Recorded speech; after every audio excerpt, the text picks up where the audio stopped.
Guys, ಹೇಗಿದ್ದೀರಾ ಎಲ್ಲರೂ? Welcome back to my channel. ನನ್ನ ಚಾನಲ್ನ ಸಬ್ಸ್ಕ್ರೈಬ್ ಮಾಡದೆ ನೋಡ್ತಾ ಇದ್ದೀರಾ, ಪ್ಲೀಸ್ ಸಬ್ಸ್ಕ್ರೈಬ್ ಮಾಡಿ, ಸಪೋರ್ಟ್ ಮಾಡಿ. ಈ ವಿಡಿಯೋದಲ್ಲಿ ನಾನು ತುಂಬ ಜನ ನನಗೆ ಇನ್ಸ್ಟಾಗ್ರಾಮಲ್ಲೂ ಈ ಕ್ವಶನ್ ಕೇಳಿದರು ಆ್ಯಂಡ್ ಯೂಟ್ಯೂಬಲ್ಲೂ ಕೂಡ ಈ ಕ್ವಶನ್ ಕೇಳಿದ್ದಾರೆ. ನಿಮ್ಮ ಮಗು ಸ್ಟಾರ್ಟಿಂಗು ಹುಟ್ಟಿದಾಗ ತುಂಬ ಸ್ವಲ್ಪ ಅಂದರೆ ಅಷ್ಟೊಂದೇನು ಕಲರ್ ಇರಲಿಲ್ಲ, ಮೀಡಿಯಂ ಕಲರ್ ಇದ್ದ, ಬಟ್ ಇವಾಗಂತೂ ಸಿಕ್ಕಾಬಡೆ ಕಲರ್ ಆಗಿದ್ದಾನೆ. ಅದಕ್ಕೆ ರೀಸನ್ ಏನು ಅಂತ ಕೇಳಿ ವಿಡಿಯೋ ಮಾಡ್ತಾ ಇದ್ದೀನಿ. ಸೊ ಮಗುವಿನ ಬಣ್ಣ ಮುಖ್ಯವಾಗಿ ಡಿಸೈಡ್ ಆಗೋದು ಯಾವುದರಿಂದ? ಜೀನಿಂದ. ಸೊ ಇವಾಗ ಅಪ್ಪನ ಜೀನಿಂದ ಅವ್ರದ್ದು ಆಕಾರ ಬೇರೆ ಥರ, ಒಬ್ಬರು ಜೀನಿಂದ ಆಕಾರ ಬರ್ಬೋದು, ಒಬ್ಬರು ಜೀನಿಂದ ಬಣ್ಣ ಬರ್ಬೋದು. ಸೊ ನನಗೆ ನನ್ನ ಜೀನಿಂದ ನನ್ನ ಮಗನಿಗೆ ಬಣ್ಣ ಬಂದಿದೆ, ಬಟ್ ಅವನು ಅಪಿಯರೆನ್ಸ್ ಎಲ್ಲ ಆಲ್ಮೋಸ್ಟ್ ನನ್ನ ಹಸ್ಬೆಂಡ್ ಥರ ಇದೆ. ಆ್ಯಂಡ್ ಅವ್ರ ಮಾಮನ ಥರ ಬರ್ಬೋದು, ಚಿಕ್ಕಪ್ಪನ ಥರ ಬರ್ಬೋದು, ಅಜ್ಜಿ ಥರ ಬರ್ಬೋದು, ಅಜ್ಜನ ಥರ ಬರ್ಬೋದು. It mainly depends on gene factor ಅಲ್ವಾ. ಸೊ ಅದು ಬಿಟ್ಟು ಮಗುವಿನ ಬಣ್ಣ ಮಾಡೋಕ್ಕೆ ನೀವೇನು ಮಾಡಿದ್ರಿ? ಏನೂ ಮಾಡೋಕ್ಕಾಗಲ್ಲ. ಸೊ ಮಗುವಿನ ಕಾಂತಿ ಹೆಚ್ಚಾಗುತ್ತೆ ಹೊರತು, ನೀವು ಆ ಮಗುವಿನ ತ್ವಚೆನ ಆರೋಗ್ಯವಾಗಿ ಇಟ್ಕೊಂಡಷ್ಟು ಮಗುವಿನ ಕಾಂತಿ ಹೆಚ್ಚಾಗುತ್ತೆ ಹೊರತು ಮಗುವಿನ ಬಣ್ಣ ಯಾವುದೇ ಕಾರಣಕ್ಕೂ ಬದಲಾಗಲ್ಲ. ಬಟ್ ಹುಡ್ದಾಗ ಸ್ವಲ್ಪ ಡಿಮ್ ಇದ್ದ, ಇವಾಗ ಕಲರ್ ಆಗಿದ್ದಾನೆ, ಹುಡ್ದಾಗ ಕಲರ್ ಇದ್ದ, ಇವಾಗ ಡಿಮ್ ಆಗಿದ್ದಾನೆ. ಇದಕ್ಕೆಲ್ಲ ಮೇನ್ ಏನಂದರೆ 2 ಇಯರ್ಸ್ ತನಕ ಮಗುವಿನ ಬಣ್ಣ ಏರುಪೇರು ಆಗ್ತಾನೆ ಇರುತ್ತೆ. ಸೊ ಆಫ್ಟರ್ 2 ಇಯರ್ಸ್ ಮಾತ್ರ ನೀವು ಮಗುವಿನ ಕಲರ್ನ ಎಕ್ಸಾಕ್ಟ್ ಡಿಸೈಡ್ ಮಾಡೋಕ್ಕೆ ಸಾಧ್ಯ. ಸೊ ನಾನಂತೂ ಏನೂ ಮಾಡಿಲ್ಲ ನನ್ನ ಮಗುನ ಕಲರ್ ಮಾಡೋಕ್ಕೋಸ್ಕರ. ಅವನಿಗೆ ನಾರ್ಮಲ್ ಆಗಿ ನಾನು ಏನು ಯೂಸ್ ಮಾಡ್ತೀನಿ ಅಂತ, ಯಾವ ರೀತಿ ಅವ್ನ ಚರ್ಮನ ಆರೈಕೆ ಮಾಡ್ತೀನಿ ಅಂತ ಈ ವಿಡಿಯೋದಲ್ಲಿ ತಿಳಿಸ್ಕೊಡ್ತಿದ್ದೀನಿ ಹೊರತು ಅವನ್ನ ಬೆಳ್ಳಗಾಗಿಸೋದು ಯಾಕೆ ಮಗುನ. ಫಸ್ಟ್ ಆಫ್ ಆಲ್ ಮಗುವಿನ ಬಣ್ಣ ಯಾಕೆ ಮುಖ್ಯ? ಬಣ್ಣ ಮುಖ್ಯನಾ, ಆರೋಗ್ಯ ಮುಖ್ಯನಾ ನಿಮಗೆ?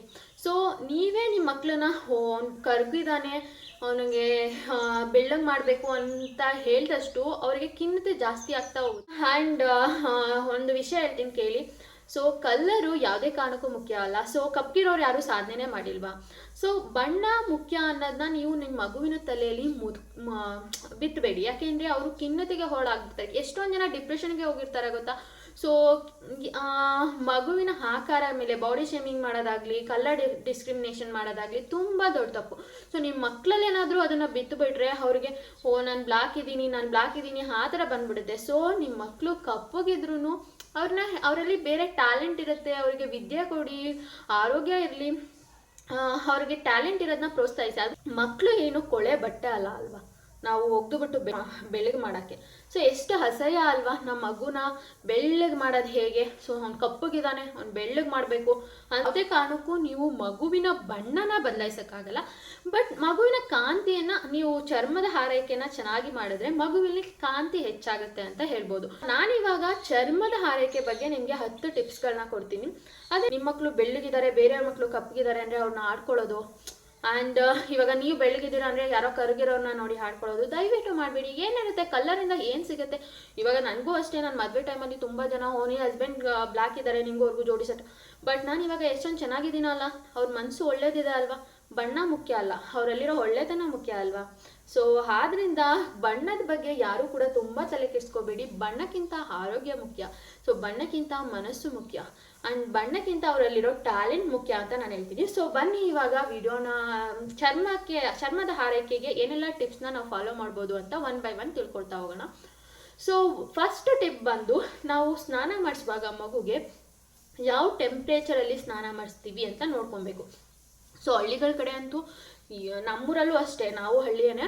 ಸೊ ತುಂಬ ಬಿಸಿ ನೀರಲ್ಲಿ ನಮ್ಮ ಅಜ್ಜಿ ಎಲ್ಲ, ಮಗು ಸುಸ್ತಾಗ್ಬಿಟ್ಟಿರುತ್ತೆ, ಬೆಳಗ್ಗೆಯಿಂದ ಸಂಜೆ ತನಕ ಎತ್ಕೊಂಡಿರ್ತೀವಿ, ಸುಸ್ತಾಗ್ಬಿಟ್ಟಿರುತ್ತೆ, ಬಾಡಿ ನೋವಿರುತ್ತೆ, ತುಂಬ ಬಿಸಿನೀರಲ್ಲಿ ಸ್ನಾನ ಮಾಡಿಸೋದು, ಅದು ಕೂಡ ಚರ್ಮಕ್ಕೆ ಅಫೆಕ್ಟ್ ಆಗುತ್ತೆ. ಸೊ ಆ್ಯಂಡ್ ಹುಟ್ಟಿದ ಮೇಲೆ ಅಟ್ಲೀಸ್ಟ್ 1 ವೀಕ್ ಸ್ನಾನ ಮಾಡಿಸ್ತಾ ಇರೋದೇ ಬೆಟರ್. ಬಿಕಾಸ್ ಮಗುವಿಂದು ನ್ಯಾಚುರಲ್ ಆಯಿಲ್ ಇರುತ್ತಲ್ಲ, ಅದು ಹಾಗೆ ಪ್ರೊಟೆಕ್ಟ್ ಆಗಲಿ ಅಂತ ತುಂಬ ಜನ ಒಂದು 12 days ತನಕ ಸ್ನಾನ ಮಾಡಿಸಲ್ಲ. ಆ್ಯಕ್ಚುಲಿ ನಾವು ಡಿಸ್ಚಾರ್ಜ್ ಆಗಿ ಬರೋಷ್ಟರಲ್ಲಿ 7 days ಆಗಿತ್ತು. ಸೊ ನಾವು 7 days ಸ್ನಾನ ಮಾಡಿಸಿದ್ದು ಅವನಿಗೆ. ಆ್ಯಂಡ್ ಟೆಂಪ್ರೇಚರ್ ನೋಡ್ಕೊಬೇಕು. ಸೊ ನಿಮ್ಮದು ಮೊಳಕೆ ಇದೆ ಅಲ್ಲ, ಸೊ ಇಲ್ಲಿಂದ ನೀವು ಟೆಂಪ್ರೇಚರ್ನ ಚೆಕ್ ಮಾಡ್ಬೋದು, ಹಾಟ್ ವಾಟರ್ದು. ಸೊ ಇದನ್ನ ಇಟ್ಟು ನೋಡಿದಾಗ ನಿಮಗೆ ಬಿಸಿ ಎಷ್ಟಿದೆ ಆವಾಗ ಅದು ನೋಡಿ. ಸೊ ನಿಮ್ಮದು ನೀವು ಸ್ನಾನ ಮಾಡೋ ನೀರಿಗೂ ಮಗುಗೂ ಆ್ಯಂಡ್ ಮಗುವಿನ ಬಿಹೇವಿಯರೆಲ್ಲ ನಿಮ್ಗೆ ಗೊತ್ತಾಗ್ಬಿಡ್ಬೇಕು. ಸೊ ಮಗು ತುಂಬ ಅಳ್ತಿದೆ, ಹಠ ಮಾಡ್ತಿದೆ ಅಂದರೆ ಅವನಿಗೆ ಬಿಸಿ ಆಗ್ತಿದೆ ಅಂತ ಅರ್ಥ. ಸೊ ಅವಾಗ ನೀವು ನೀರನ್ನ ನೋಡ್ಕೊಳ್ಳಿ, ಸೊ ತಣ್ಣಗೆ ಮಾಡಿ. ಸೊ ಟೆಂಪ್ರೇಚರು ಮಗುಗೆ ಖುಷಿ ಕೊಡೋ ಥರ ಇರಬೇಕು. ನನ್ನ ಮಗ ಅಂದು ಖುಷಿಯಾಗಿ ಸ್ನಾನ ಮಾಡ್ತಾನೆ. ಸೊ ಅವನಿಗೆ ಬಿಸಿನೀರು ಕೂಡ ಅಡ್ಜಸ್ಟ್ ಆಗಿಬಿಡ್ತಾನೆ. ಬಟ್ ನೀವು ನೋಡ್ಕೊಬೇಕು, ಒಂದು ಹದವಾಗಿರಬೇಕು ಟೆಂಪ್ರೇಚರು. ತುಂಬ ಬಿಸಿ ನೀರನ್ನ ಮಕ್ಳಿಗೆ ಹಾಕೋದು, ತುಂಬ ತಣ್ಣೀರಿನಲ್ಲಿ ಸ್ನಾನ ಮಾಡಿಸೋದು ಎರಡೂ ಕೂಡ ಒಳ್ಳೆಯದಲ್ಲ. ಸೊ ಟೆಂಪ್ರೇಚರ್ನ ನೋಡಿಕೊಂಡು ಸ್ನಾನ ಮಾಡಿಸೋದು ಒಳ್ಳೆಯದು. ಅದರಿಂದ ಕೂಡ ಚರ್ಮಕ್ಕೆ ಡಿಫೆಕ್ಟ್ ಆಗೋ ಚಾನ್ಸಸ್ ಇರುತ್ತೆ. ಆ್ಯಂಡ್ ನೆಕ್ಸ್ಟ್ ಟಿಪ್ ಬಂದುಬಿಟ್ಟು ಹಾಲ್ ಮಸಾಜ್. ಸೊ ಹಾಲ್ ಮಸಾಜ್ ಮಾಡೋದ್ರಿಂದ ಬೇಬಿದು ಸ್ಕಿನ್ನು ಮಾಯ್ಶ್ಚರ್ ಆಗಿರುತ್ತೆ, ಸೊ ಚೆನ್ನಾಗಿರುತ್ತೆ. So at least 3 days once oil massage ಮಾಡಿ. ಸೊ ನಾವು ನಮ್ಮ ಮಗುಗೆ ಕ್ಯಾಸ್ಟರ್ ಆಯಿಲ್ ಯೂಸ್ ಮಾಡ್ತಿದ್ವಿ, ನೀವು ಕೋಕೋನಟ್ ಆಯಿಲ್ ಕೂಡ ಯೂಸ್ ಮಾಡ್ಬೋದು. ಇವಾಗೆಲ್ಲ ಸಾಸಿವೆ ಎಣ್ಣೆ ಅಂತ ಬರ್ತಿದೆ, ಅದನ್ನು ಬೇಕಂದ್ರೂ ಯೂಸ್ ಮಾಡ್ಬೋದು. ಸೊ ಫಸ್ಟು ನಿಮ್ಮ ಮಗುಗೆ ಅದು ಅಡ್ಜಸ್ಟ್ ಆಗುತ್ತಾ ನೋಡಿ. ಆ್ಯಂಡ್ ಕೈ ಎಣ್ಣೆ ಯೂಸ್ ಮಾಡಿದರೆ ಕಪ್ಪಾಗ್ತಾರೆ, ಅದಂತೂ ಸುಳ್ಳು. ನನ್ನ ಮಗನಿಗೆ ನಾವು ಕೈ ಎಣ್ಣೆನೇ ಯೂಸ್ ಮಾಡೋದು. ಅವ್ನು ಫೇರೇ ಇದ್ದಾನೆ, ನೀವು ನೋಡಿದ್ದೀರಾ. ಸೊ ಕೈ ಎಣ್ಣೆ ಯೂಸ್ ಮಾಡಿ, ನಿಮಗೆ ನಿಮ್ಮ ಪಾಪಗೆ ಯಾವ ಎಣ್ಣೆ ಅಡ್ಜಸ್ಟ್ ಆಗುತ್ತೆ ಆ ಎಣ್ಣೆ ಯೂಸ್ ಮಾಡಿ. ಒಂದು 3 days ಒನ್ಸ್ 3 days ಬಿಟ್ಟು ಆಯಿಲ್ ಮಸಾಜ್ ಮಾಡಿ. ಸೊ ಆಯಿಲ್ ಮಸಾಜ್ ಮಾಡಿ ಬಿಸಿನೀರಲ್ಲಿ ಸ್ನಾನ ಮಾಡಿಸಿದ್ರಿಂದ ಮಗುವಿನ ತ್ವಚೆ ಒಂಥರ ಚೆನ್ನಾಗಾಗುತ್ತೆ. ಆಯಿಲ್ ಮಸಾಜ್ ಮಾಡಿಸ್ಬೇಕು. ಆ್ಯಂಡ್ ಇವಾಗ ಸ್ನಾನ ಮಾಡಿಸ್ದೆ, ಆಯಿಲ್ ಮಸಾಜ್ ಎಲ್ಲ ಮಾಡದೇ ಇರೋ ದಿನ, ಅದರಲ್ಲೂ ಸಮ್ಮರ್ ಟೈಮಲ್ಲಿ ಆ್ಯಂಡ್ ಚಳಿಗಾಲದಲ್ಲಿ ಎಲ್ಲ ಸ್ವಲ್ಪ ಬಾಡಿ ಲೋಷನ್ನ ಅಪ್ಲೈ ಮಾಡಿ. ಸೊ ಅದರಲ್ಲೂ ಚಳಿಗಾಲದಲ್ಲಿ ಎಸ್ಪೆಷಲಿ ಲೋಷನ್ನ ಅಪ್ಲೈ ಮಾಡಿ. ಮಾಡೋದನ್ನ ಮರಿಬೇಡಿ. ಆಯಿಲ್ ಮಸಾಜ್ ಮಾಡದೇ ಇದ್ದಿದ್ರಿಂದ ಲೋಷನ್ನ ಅಪ್ಲೈ ಮಾಡಿ. ಮಾಡಿದ್ದಿನ ಲೋಷನ್ ಅಪ್ಲೈ ಮಾಡದೇ ಇದ್ದರೆ ಒಳ್ಳೆಯದು, ಬಿಕಾಸ್ ಎಣ್ಣೆ ಆಲ್ರೆಡಿ ಇರುತ್ತೆ. ಆ್ಯಂಡ್ ಪೌಡರ್ ಅಂತೂ ಯೂಸ್ ಮಾಡಲೇಬೇಡಿ, ಬಾಡಿ ಲೋಷನ್ ಯೂಸ್ ಮಾಡಿ. ಆ್ಯಂಡ್ ಫ್ಯಾನ್ಸಿ ಪ್ರಾಡಕ್ಟ್ಸ್ಗೆ ಇನ್ವೆಸ್ಟ್ ಮಾಡೋಕ್ಕೆ ಹೋಗಬೇಡಿ. ಸೊ ಅವ್ರ ಮಗುಗೆ ಅವ್ರು ಅದನ್ನು ಯೂಸ್ ಮಾಡ್ತಿದ್ದಾರಂತೆ, ಸೊ ಅದನ್ನು ಯೂಸ್ ಮಾಡಿದರೆ ನನ್ನ ಮಗು ಬೆಳಗಾಗ್ಬಿಡ್ತಾನೆ. ಸೊ ನಿಮ್ಮ ಮಗುಗೆ ಯಾವ್ದು ಯೂಸ್ ಮಾಡ್ತೀರಾ ಹೇಳಿ, ನಾನು ಅದನ್ನೇ ತೊಗೊಬಿಡ್ತೀನಿ ಅಂತ ಯಾವಾಗೂ ಚೇಂಜ್ ಮಾಡ್ತಾ ಇರೋದು. ಸೊ ಯಾವುದು ನೀವು ಸ್ಟಾರ್ಟಿಂಗು ಡಿಸೈಡ್ ಮಾಡಿ ಯಾವ್ದು ಚೆನ್ನಾಗಿದೆ, ಮೀನ್ಸ್ ಯಾವುದು ಕೆಮಿಕಲ್ ಫ್ರೀ, ಎಲ್ಲದಕ್ಕೂ ಆಲ್ಮೋಸ್ಟ್ ಕೆಮಿಕಲ್ ಇದ್ದೇ ಇರುತ್ತೆ. ಯಾವುದು ಸ್ವಲ್ಪನಾದರೂ ಫ್ರೀ ಇರುತ್ತೆ ಅದನ್ನು ಸರ್ಚ್ ಮಾಡಿ. ಫಸ್ಟ್ ಅದು ನಿಮ್ಮ ಮಗುಗೆ ಅಡ್ಜಸ್ಟ್ ಆಗುತ್ತಾ ಚೆಕ್ ಮಾಡಿ. ಇವಾಗ ನಾವೇನೇ ಯಾವುದಾದ್ರೂ ಕ್ರೀಮ್ ತೊಗೊಬೇಕಾದ್ರೆ, ಲಿಪ್ಸ್ಟಿಕ್ ತೊಗೊಬೇಕಾದ್ರೆ ನಾವು ಕೈಯಲ್ಲಿ ಹಾಕಿ ಚೆಕ್ ಮಾಡಲ್ವಾ. ಇನ್ನು ಮಗುಗಂದರೆ ನೀವು ವಿತೌಟ್ ಚೆಕಿಂಗ್ ಏನು ಮಾಡ್ದೇನೆ ನೀವು ಯೂಸ್ ಮಾಡಬಾರ್ದು ಅಲ್ವಾ. ಸೊ ನಿಮ್ಮ ಮಗುಗೆ ಅಡ್ಜಸ್ಟ್ ಆಗುತ್ತಾ ಫಸ್ಟ್ ನೋಡಿ. ಅವ್ರ ಮಗುಗೆ ಯೂಸ್ ಮಾಡ್ತಿದ್ದಾರೆ, ಅವ್ರು ಬೆಳಗಿದ್ದಾರೆ ಅಂತ ನೀವು ಅದನ್ನು ಯೂಸ್ ಮಾಡೋದಲ್ಲ. ನಿಮ್ಮ ಮಗುಗೆ ಅಡ್ಜಸ್ಟ್ ಆಗುತ್ತಾ ನೋಡಿ ಆ ಪ್ರಾಡಕ್ಟ್ನ ತಗೊಳ್ಳಿ. ಆ್ಯಂಡ್ ಯಾವುದಕ್ಕೂ ಒಂದೇ ಪ್ರಾಡಕ್ಟ್ನ ಯೂಸ್ ಮಾಡೋದು ಒಳ್ಳೆಯದು. ನಾನು ನನ್ನ ಮಗನಿಗೆ ಸೆಟಾಫಿಲ್ ಪ್ರಾಡಕ್ಟ್ ಯೂಸ್ ಮಾಡ್ತೀನಿ, ಅದು ಅವನಿಗೆ ತುಂಬ ಚೆನ್ನಾಗಿ ಅಡ್ಜಸ್ಟ್ ಆಗಿದೆ. ಅದು ವಿಡಿಯೋ ನಾನು ಆಲ್ರೆಡಿ ಮಾಡಾಕಿದ್ದೀನಿ, ಯಾರಿಗಾದರೂ ಇಂಟ್ರೆಸ್ಟ್ ಇದೆ ಹೋಗಿ ಚೆಕ್ ಮಾಡಿ. ಅದು ಆ ಬ್ರ್ಯಾಂಡ್ ಕೂಡ ತುಂಬ ಚೆನ್ನಾಗಿದೆ. ಬಟ್ ಅದರಿಂದ ಮಗು ಬೆಳ್ಳಗಾಗಿದೆ ಅಂತ ಅಲ್ಲ, ಅದು ನಾ ಆಲ್ರೆಡಿ ಹೇಳಿದಾಗೆ ಜೀನಿಂದ ಬರೋದು ಮಗು ಬೆಳ್ಳಗಾಗೋದು ಕರ್ಗಾಗೋದು. ಸೊ ನಾವು ಕ್ರೀಮ್ ಯೂಸ್ ಮಾಡೋದ್ರಿಂದ ಮಗು ಬೆಳ್ಳಗಾಗುತ್ತೆ ಕರ್ಗಾಗುತ್ತೆ ಅಲ್ಲ. ಸಣ್ಣ ಬಾತ್ ಮಾಡಿಸಿ, ಅಂದರೆ ಮೀನ್ಸ್ ಅವಾಗವಾಗ ಮಕ್ಕಳನ್ನ ಸಣ್ಣಲ್ಲಿ ಎಕ್ಸ್ಪೋಸ್ ಮಾಡಿ. ಯಾವಾಗೂ 4 ಗೋಡೆಗಳ ಮಧ್ಯನೇ ಇಟ್ಕೊಬೇಡಿ ಮಗುನ. ಸೊ ಅದರಲ್ಲೂ ಬೆಳಗಿನ ಜಾವ ಬಿಸಿಲು ಕಾಯಿಸೋದು ಮಕ್ಕಳಿಗೆ ತುಂಬ ಒಳ್ಳೆಯದು. ಸೊ ಹಂಗನ್ಬಿಟ್ಟು ತುಂಬ ಜಾಸ್ತಿ ಬಿಸಿಲಿದ್ದಾಗಲ್ಲ ಮಗುನ ಆಚೆ ಕರ್ಕೊಂಡು ಹೋಗಬೇಡಿ.